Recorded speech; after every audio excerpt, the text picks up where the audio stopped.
Ce qui s'est passé ce soir-là, sous une pluie froide de Bretagne, prouve qu'un simple geste peut bouleverser une vie entière sans que personne ne s'en rende compte sur le moment. La pluie tombait drue, régulière, implacable. Les néons du supermarché se reflétaient sur l'asphalte détrempé, transformant le parking en miroir tremblant. Les portes automatiques s'ouvraient et se refermaient sans cesse dans un souffle mécanique. Des silhouettes pressées traversaient l'espace, la tête baissée, capuche relevée, sac de course serré contre elles, comme si quelques secondes de plus sous l'eau pouvaient ruiner leur soirée. Dans ce mouvement continu, personne ne faisait vraiment attention aux autres. Chacun avait sa destination, sa fatigue, ses pensées. Contre le mur extérieur en pierre, à quelques mètres seulement de l'entrée, Chloé était assise. Ses cheveux collaient à son visage. Son manteau, trop léger pour la saison, était déjà imbibé d'eau. Ses genoux étaient remontés contre sa poitrine, comme pour se protéger d'un danger invisible. Ses mains tremblaient malgré elle. Elle essayait de respirer. Mais l'air semblait s'arrêter au milieu de sa gorge. Tout avait commencé à l'intérieur du magasin. Une sensation diffuse, un étourdissement léger. Puis son cœur avait accéléré brutalement, sans raison apparente. Une pensée s'était imposée, pas maintenant. Elle avait tenté d'ignorer le signal, s'était dirigée vers les caisses, avait payé mécaniquement. Mais une fois dehors, la machine s'était emballée. Sa poitrine s'était serrée si fort qu'elle avait cru manquer d'oxygène. Ses doigts s'étaient engourdis. Le sol avait semblé se dérober légèrement sous ses pieds. Son cerveau, lui, hurlait une alerte maximale. Danger, danger immédiat. Pourtant, objectivement, il n'y avait aucun danger. C'est là toute la cruauté d'une crise d'angoisse. Le corps déclenche l'alarme incendie alors qu'il n'y a pas de feu. L'adrénaline envahit le sang, les muscles se contractent, la respiration devient courte et rapide, le cœur s'emballe comme s'il fallait courir pour survivre. Mais courir vers quoi? Chloé connaissait ces mécanismes. Elle les avait lus, son médecin les lui avait expliqués. Elle savait que ce n'était que de l'anxiété. Mais savoir ne suffisait pas. Quand la vague arrive, la logique disparaît. Elle avait voulu rejoindre sa voiture, elle n'avait pas réussi. Ses jambes avaient flanché et elle s'était laissée glisser contre le mur, espérant que la crise passerait plus vite si elle ne bougeait pas. Les premières minutes avaient été les pires. Chaque battement de cœur résonnait dans ses oreilles. Sa vision se rétrécissait légèrement sur les bords. Une pensée glaçante s'était imposée. Et si cette fois, c'était vraiment quelque chose de grave? Une crise cardiaque, un malaise, personne ne s'arrêterait à temps. Elle regardait les chaussures des passants plus que leur visage, des baskets, des bottes, des talons, des pas rapides. Aucun ne ralentissait vraiment. Une femme s'était arrêtée une fraction de seconde. Leurs regards s'étaient croisés. Chloé avait vu l'hésitation, puis la femme avait repris sa route, peut-être convaincue qu'elle ne voulait pas déranger. Cette hésitation avait fait plus mal que l'indifférence. La pluie s'était intensifiée, le froid s'infiltrait à travers ses vêtements. Son corps, déjà en alerte, interprétait chaque frisson comme une confirmation du danger. Je vais m'évanouir. Je vais mourir ici. Les gens vont me trouver ridicule. La honte s'était ajoutée à la panique. 10 minutes peuvent sembler courtes sur une horloge. Dans une crise d'angoisse, elles ressemblent à une éternité. À quelques mètres de là, les portes automatiques se sont ouvertes une fois de plus. Thomas est apparu, sac en papier à la main. Il pensait à des choses simples, le dîner, les devoirs de sa fille, l'entraînement du week-end, une routine ordinaire, une soirée ordinaire. Puis il l'a vu. Au début, ce n'était qu'une silhouette recroquevillée, mais quelque chose dans la posture l'a arrêté, pas une posture d'attente, pas quelqu'un qui consulte son téléphone, il y avait une tension dans ses épaules. Une rigidité. Il a reconnu cette immobilité. Il l'avait déjà vu sur le visage de sa sœur, Manon, des années plus tôt. Ce mélange de panique invisible et de paralysie totale. Il aurait pu douter. Se dire qu'il se trompait, que ce n'était pas ses affaires. Il a hésité une seconde. Autour de lui, 2 hommes sont passés sans ralentir. Une voiture a démarré brusquement. Le monde continuait. Thomas a senti cette petite bataille intérieure que beaucoup connaissent. Et si je me trompe? Et si elle ne veut pas d'aide? Mais il a pensé à Manon, assise autrefois sur le carrelage froid de la salle de bain, murmurant qu'elle allait mourir. Il s'est souvenu de ces moments où la simple présence silencieuse avait fait la différence. Alors il a fait quelques pas vers Chloé. Pas trop vite, pas brusquement. La pluie coulait maintenant le long de son front. Il a posé son sac à côté de lui et s'est accroupi à une distance respectueuse. « Hé !» Sa voix était basse, stable. « Je ne bouge pas. Tu vas bien ?» Ce n'était pas vraiment une question, plutôt une manière d'annoncer qu'il était là. Chloé a levé les yeux. Elle a vu un inconnu. Pas inquiet au point d'être alarmant, pas intrusif, juste présent. Elle a essayé de parler. Sa gorge s'est serrée. Alors Thomas a fait le choix le plus important de la soirée. Il s'est assis à côté d'elle, directement sur le sol mouillé. Le geste était simple, presque banal. Mais il supprimait toute distance. Il n'était plus un observateur. Il partageait l'espace, le froid, la pluie. On va respirer un peu, d'accord ? Avec moi. Inspire doucement par le nez. Il a inspiré profondément, volontairement, bruyamment. Retiens une seconde, voilà, maintenant expire lentement. Il ne lui ordonnait rien, il faisait avec elle. Au début, sa respiration à elle restait saccadée, trop rapide, trop haute. Mais peu à peu, son corps a commencé à imiter le rythme qu'il proposait. Les systèmes nerveux humains sont sensibles aux autres. Le calme peut être contagieux. Thomas ne parlait pas beaucoup, juste des phrases courtes. C'est inconfortable, mais pas dangereux. Ton cœur bat vite parce qu'il pense devoir te protéger. Ça va redescendre. La pluie continuait de tomber autour d'eux comme un rideau isolant le reste du monde. Après quelques minutes, les tremblements de ses mains ont diminué. Ses épaules se sont légèrement relâchées. « J'ai l'impression de mourir », a-t-elle murmuré enfin. Thomas a hoché la tête. « Je sais, ça ressemble exactement à ça, mais tu ne meurs pas.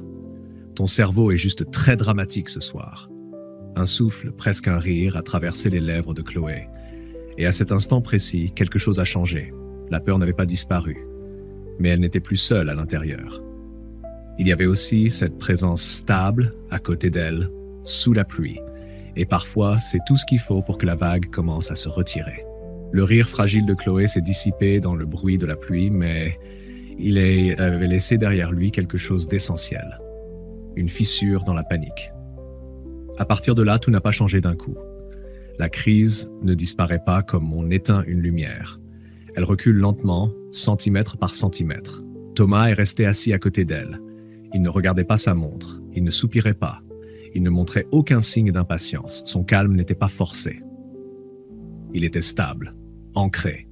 Continue, inspire, retient, expire. Le rythme devenait plus régulier. Les battements de son cœur, encore rapides, n'étaient plus assourdissants.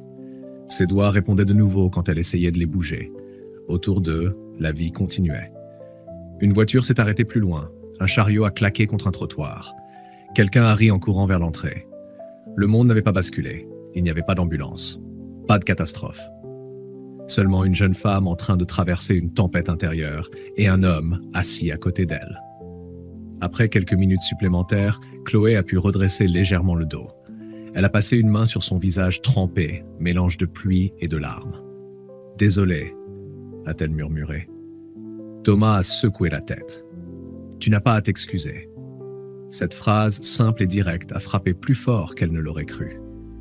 Depuis des années, elle s'excusait intérieurement de ses crises. Elle s'excusait d'être trop sensible, trop stressée, pas assez solide. Elle s'excusait même dans sa tête quand personne ne lui reprochait rien. « Ça m'arrive parfois », a-t-elle ajouté, encore hésitante. Mais là, c'était plus fort.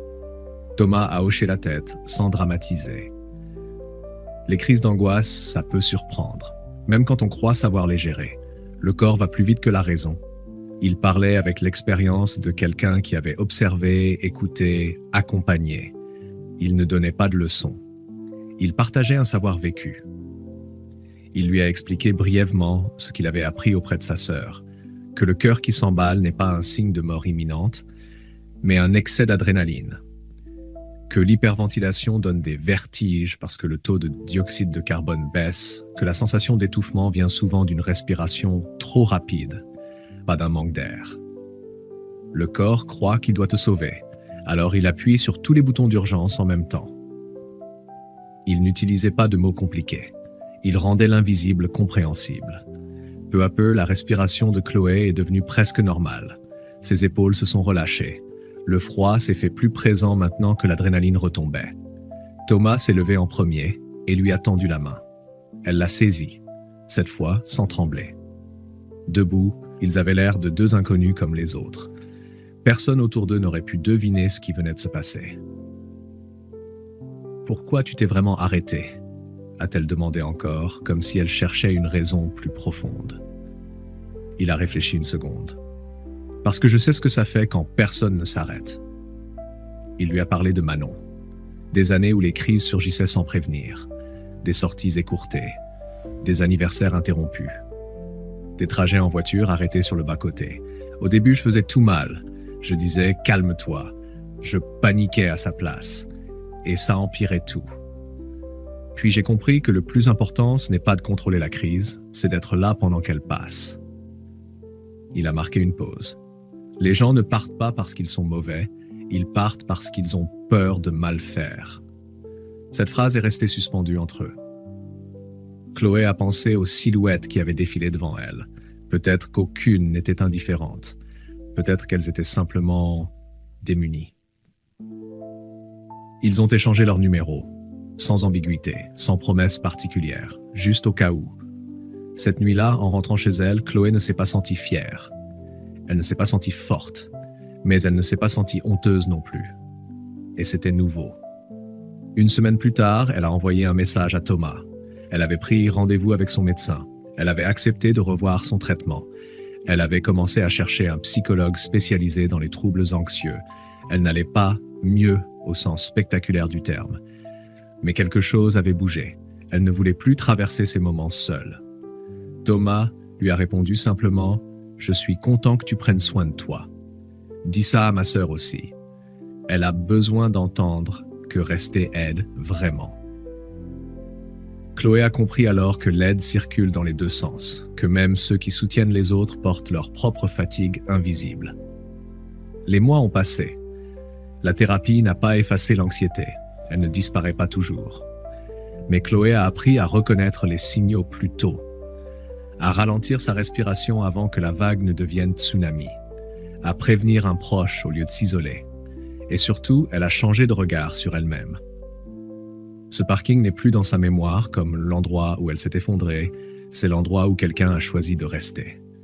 Thomas, de son côté, n'a jamais considéré ce moment comme héroïque. Pour lui, c'était logique, presque banal. Il a vu une détresse, il savait un peu quoi faire, alors il l'a fait.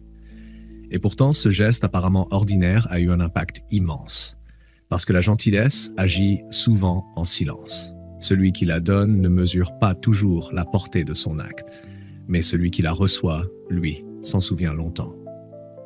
Dans un monde où tout va vite, où chacun est absorbé par ses propres urgences, il est facile de passer devant quelqu'un en difficulté. Il est facile de détourner les yeux en se disant « ce n'est pas mon affaire ». Mais parfois, il suffit de 3 choses simples. Rester calme. Se mettre à hauteur. Respirer avec l'autre. Ne pas partir. Peut-être qu'un jour, vous croiserez quelqu'un qui aura l'air de tenir à peine debout. Peut-être que ce ne sera pas spectaculaire. Peut-être que ce sera discret, silencieux, presque invisible. Ce jour-là, vous aurez un choix. Continuer votre chemin ou vous asseoir quelques minutes sur le sol, même s'il est mouillé. Si cette histoire vous a touché, si elle vous a rappelé que l'humanité existe encore dans les gestes simples, prenez un instant pour vous abonner, laisser un like, écrire un commentaire et partager cette vidéo autour de vous. Peut-être qu'elle donnera à quelqu'un le courage de s'arrêter la prochaine fois. Parce qu'au fond, la plus belle leçon de cette histoire est celle-ci. On ne sauve pas toujours les gens par des actes extraordinaires. On les aide souvent par une présence ordinaire au bon moment. Et parfois, rester vaut plus que tout le reste.